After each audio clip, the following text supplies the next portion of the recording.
Introduction देखने वाले हैं कि इंट्रोडक्शन में क्या क्या चीज़ें आएंगे। सबसे पहले जो क्लास 10th का चैप्टर है इसमें हमारा चैप्टर का नाम है समांतर श्रेणी, और इसको हम शॉर्ट फॉर्म में एपी भी बोलते हैं। एपी होता क्या है, एपी क्या होता है उसको समझने के लिए हम एक छोटा सा एग्जाम्पल लेंगे। जैसे मैं एक नंबर यहाँ पे लिखता हूँ 2, 4, 6, 8 और 10, 2, 4, 6, 8 और 10, ये हमारा एक नंबर है। इसी तरह से जब भी आप एपी पढ़ोगे तो उसमें कुछ नंबर गिवन होंगे और आपको बताना है कि वो एपी है या नहीं है। और आपको पता कैसे चलेगा कि वो एपी है, तो आपको अगर पता करना है कि वो एपी है तो हम उसके लिए एक फार्मूला यूज़ करेंगे जो होता है हमारे पास A2 minus A1, A3 minus A2, A4 minus A3। ये एक फार्मूला है। इस फार्मूले के अकॉर्डिंग हम क्या करेंगे, हम जान सकते हैं कि ये एपी है या नहीं है।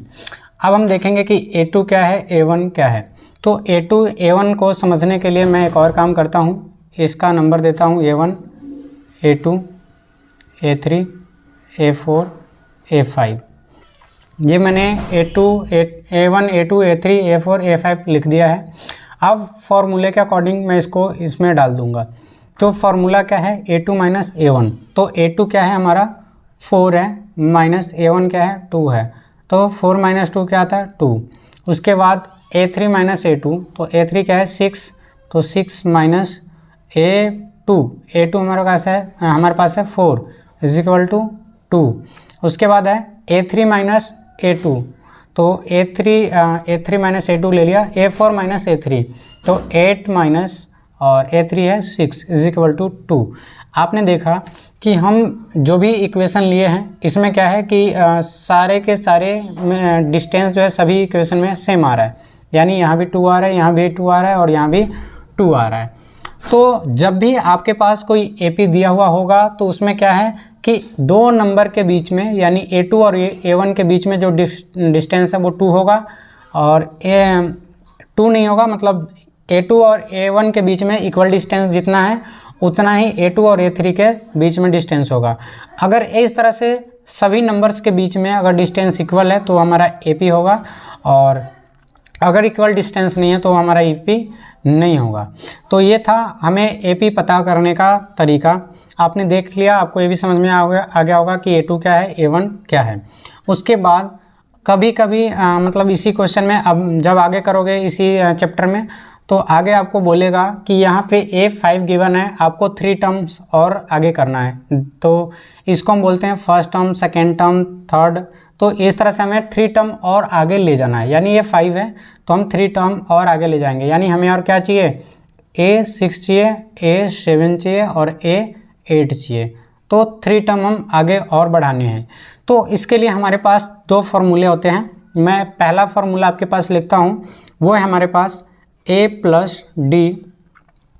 पहला है A और A प्लस डी, उसके बाद A प्लस डी के बाद A plus 2D, A plus 3D, A plus 4D। तो इस तरह से हम आगे की तरफ करते जाएंगे। तो A is equal to A ही रहेगा। A प्लस डी जो है वो हमारा A2 हो जाएगा, A प्लस 2D हमारा A3 हो जाएगा, और A प्लस 3D हमारा A4 हो जाएगा, A प्लस 4D हमारा A5 हो जाएगा। अब आप देख सकते हैं कि जो A5 है, फ़र्क क्या है इसमें, सिर्फ इतना है इसके इक्वेशन में डिफरेंस है बाकी सभी से, कि जो 5 हमें A5 चाहिए तो हमें D के साथ जो मल्टीप्लाई हो रहा है नंबर वो हमें 5 से कम रखना पड़ेगा, यानी एक नंबर कम, यानी 4। अब A4 है तो उसमें क्या है, मल्टीप्लाई वाला नंबर 3 है, इसमें क्या है 2 है। तो इस तरह से हमें आपको जल्दी से ये फॉर्मूले याद हो जाएंगे। अब हम इसको 3 टर्म आगे बढ़ाना है तो उसके लिए क्या करते हैं, A प्लस डी हमें चाहिए क्या, A6 चाहिए, A7 और A8 चाहिए। तो हमारे पास फॉर्मूले जो होंगे वो होगा A प्लस 6 चाहिए तो 5D, तो क्या जाएगा A6 आ जाएगा। उसके बाद जो आगे होगा वो होगा A प्लस 6D और A प्लस 7D। तो 6D हमारा क्या हो जाएगा, A7 हो जाएगा, और ये हमारा A8 हो जाएगा। ठीक है, तो इस फॉर्मूले पे हम बैठा देंगे आगे जो करना है। तो A क्या है, ए हमारा 2 है तो हमने ले लिया 2 प्लस 4d। तो 4d के लिए हम क्या करेंगे 4 और d हमने निकाल लिया था तो 2 आया है तो 2, तो 4 2 ज़ा 8 और 2 10 हो गया। तो ये हमारा A5 का आया, लेकिन हमें क्या चाहिए A6 का चाहिए। तो A6 के लिए हम क्या करेंगे A प्लस यानी 2 प्लस 5d यानी 5 मल्टीप्लाई बाई 2, 5 क्योंकि हमारा फॉर्मूला में है और d जो है हमने यहाँ पे निकाल लिया तो 2 हो गया। तो ये हो गया 5 2 ज़ा 10 और 2 12 हो गया। इसके बाद A7 चाहिए तो इसी फॉर्मूले पे हम आगे करते जाएंगे। तो आपने देख लिया कि A6 जो है वो 12 आ गया। एक तरीका तो ये हो गया एक फार्मूले। दूसरा जो फार्मूला है 3 टर्म्स और या जितने भी टर्म्स आपको निकालने हैं, नेक्स्ट के जो टर्म्स निकालने हैं उसके लिए एक फार्मूला ये हो गया। और एक और मैं फार्मूला आपको बता रहा हूँ जिसमें होता है अगर आपको यहाँ पे A6 निकालना है तो हमारे पास होगा A5 प्लस D। अगर आपको A7 निकालना है तो A5 प्लस D क्या होगा A6 आ जाएगा। और A6 प्लस D क्या हो जाएगा, ये हो जाएगा हमारा A7 हो जाएगा। A7 प्लस D क्या हो जाएगा A8 हो जाएगा। तो ये दोनों फॉर्मूले हैं। आप इस दोनों फार्मूला से क्या कर सकते हो कि आप और AP आगे की तरफ बना सकते हो और 2 टर्म्स हो 3 टर्म्स हो जितने भी हो आप आगे की तरफ ले जा सकते हो। इसके अलावा जब भी आप क्वेश्चन करोगे आगे तो आपको एक और फार्मूला देखने को मिलेगा। वो फार्मूला है हमारे पास जिसमें हम क्या करते हैं, हमें nth नंबर पता करना होता है कि nth नंबर क्या है। मतलब कि आपको 2-3 AP के 2-3 टर्म्स दे रखे होंगे और आपको बोलेंगे, जैसे मैं यहाँ पे A6 तक दे रखा है और आपसे बोलेंगे कि आप मुझे ये बताओ कि इसके AP के जो 15वें टर्म्स होंगे वो क्या होगा, 15 टर्म्स जो है वो क्या होगा। तो 15 टर्म्स जो है उसको पता करने के लिए हम इस तरह से प्रोसेस करेंगे, बहुत लंबा हो जाएगा। तो इसके लिए हमारे पास एक और फार्मूला है, हम उस फार्मूला से सीधा डायरेक्टली 15 टर्म्स क्या है वो हम निकाल लेंगे। तो उसके लिए हमारे पास होता है nth नंबर, यानी जो नंबर हमें निकालना है उसके लिए nth नंबर को हम लास्ट नंबर भी बोलते हैं और nth नंबर जो होता है जो हमें खोजना होता है उस नंबर को भी हम nth नंबर बोलते हैं। तो nth number is equal to, ये हमारा an लिखा जाएगा। तो nth number is equal to होता है हमारे पास a plus n-1 into D. तो हमें बेसिकली पता होना चाहिए कि n कौन सा नंबर है। तो आपको n को समझने के लिए मैं आपको इस वाले इक्वेशन को दिखाता हूँ। ये a1 है, a1 का मतलब है कि पहला जो टर्म्स है a, उसका जो n नंबर कौन सा है, नंबर n का मतलब नंबर फर्स्ट नंबर है तो n1 हो गया। इस दूसरे टर्म्स पे जो है a2 है तो हमारा जो n है यहाँ पे n2 हो गया। और हमें a3 पे देखें तो यहाँ पे n3 हो गया और हमें कौन सा टर्म्स चाहिए 15th वाला। तो 15 में जो है हम यहाँ पे n क्या लेंगे 15 ले लेंगे। इस तरह से हम निकाल सकते हैं।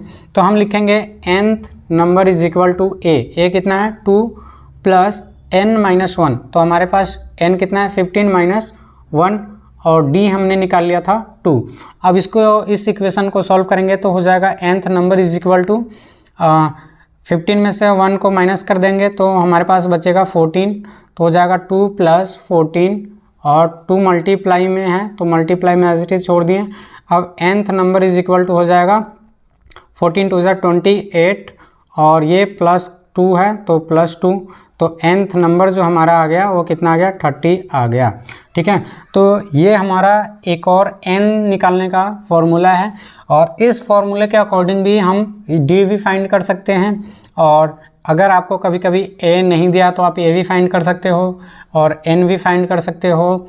और आपको इस फॉर्मूले के अलावा जो यूज़ करना पड़ेगा वो हो सकता है कि सम ऑफ ऑल AP जो टर्म्स है उस सभी का, या फिर 15 टर्म्स का सम पता करना पड़ेगा। तो हम देखेंगे कि 15 टर्म्स का सम कैसे निकाल सकते हैं, या फिर 6 टर्म, यहाँ पे 6 दे रखा है, इसको हम किस तरह से इसका सम फाइंड कर सकते हैं। वैसे तो हम सम फाइंड करना होगा, सभी को जोड़ना होगा।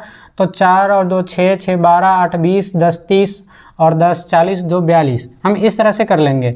लेकिन जो नंबर अगर बड़े बड़े हैं या बहुत ज़्यादा टर्म्स हैं तो आप इस तरह से करोगे तो ये बहुत लंबा मेथड हो जाएगा।